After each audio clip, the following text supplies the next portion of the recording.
Argentina ടീമുമായി കൃത്യമായി തന്നെ കമ്മ്യൂണിക്കേഷൻ ഇല്ലാതെ ഇപ്പോൾ പറയാൻ കഴിയും.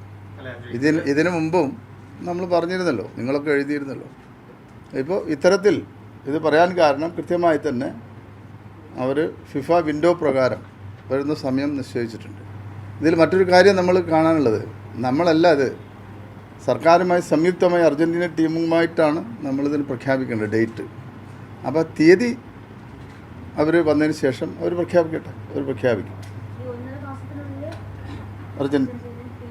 അതെ, അതെൻ്റെ ബന്ധപ്പെട്ട ആളുകൾ ഇവിടെ അസോസിയേഷൻ്റെ ആളുകൾ എത്തും. കേരളത്തിലല്ലേ, കേരളത്തിലാകുമ്പോൾ നമുക്ക് തന്നെ അറിയാമല്ലോ എവിടെയെന്നുള്ളത്. അതൊക്കെ നമുക്ക് പറയാം. പരിശോധന നടക്കട്ടെ. കേരളത്തിൽ ഇപ്പോൾ കൊച്ചിയുണ്ട്, കൊച്ചി താരതമ്യേന നല്ലതാണ്. പിന്നെ കോഴിക്കോടൊക്കെ തന്നെ ഈ ജനങ്ങളെ ഉൾക്കൊള്ളാനുള്ള ഒരു പ്രശ്നമുണ്ട്. ഇപ്പോൾ തന്നെ കേരള സ്റ്റേറ്റ് ലീഗ് നടന്നപ്പോൾ തന്നെ അവിടെ ആളുകളെ ഉൾക്കൊള്ളാൻ തന്നെ പ്രയാസമായിരുന്നു. അപ്പോൾ ഏറ്റവും ചുരുങ്ങിയതൊരു 50,000-ലധികം ആളെയെങ്കിലും ഉൾക്കൊള്ളാൻ കഴിഞ്ഞാലല്ലേ ഇവർക്ക് കൂടി അതിനൊരു പ്രയോജനം ലഭിക്കുകയുള്ളൂ. അപ്പോൾ അതുകൂടി നമ്മൾ പരിശോധിക്കുന്നുണ്ട്. അത് ടീമിൻ്റെ ബന്ധപ്പെട്ട ആളുകൾ ഒഫീഷ്യൽസ് വരട്ടെ, അവർ വന്നതിന് ശേഷം നമുക്ക് വെന്യൂ പ്രഖ്യാപിക്കാം. അല്ല, അതൊക്കെ രണ്ടാമത്തെ കാര്യമാണല്ലോ. ഇവിടെ വേൾഡ് നമ്പർ 1 ടീം വരട്ടെ ആദ്യം, അവർ എൻഗേജ് ചെയ്തുവരെ.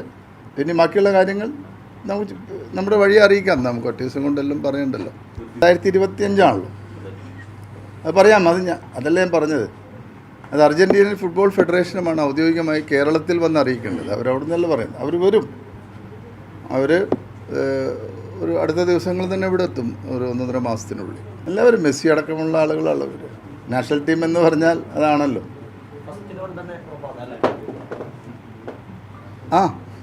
അത് തന്നെയാണല്ലോ.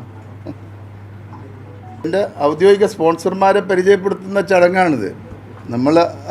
അവർക്ക് നമ്മൾ കത്ത് കൊടുത്തു. ബഹുമാനപ്പെട്ട രാജു അപ്സരയും ബന്ധപ്പെട്ട ജസ്റ്റിൻ പാലത്തറൊക്കെ അവിടെ ഇരിക്കുന്നുണ്ടല്ലോ. അപ്പോൾ അവരെ നമ്മൾ പാലത്തറയാണ് ആദ്യം നമ്മൾ സമീപിച്ച. അവർ രാജു അപ്സരയുമായി സംസാരിച്ചു. അപ്പോൾ വ്യാപാര സമൂഹം ഇതിന് മുൻകൈ എടുക്കുകയാണ്. വളരെ സന്തോഷമുണ്ട് ആ കാര്യത്തിൽ. മഞ്ചേരി സ്റ്റേഡിയം നോക്കിയപ്പോൾ അതിൽ 20,000-ലധികം ആളുകൾ ഉൾക്കൊള്ളാൻ കഴിയില്ല. അതുകൊണ്ടാണ് നമുക്ക് ആ ഒരു ഭാഗം ഉപേക്ഷിക്കേണ്ടി വരുന്നത്. കാരണം ധാരാളം ആളുകൾ ഉൾക്കൊള്ളുന്നുണ്ട്.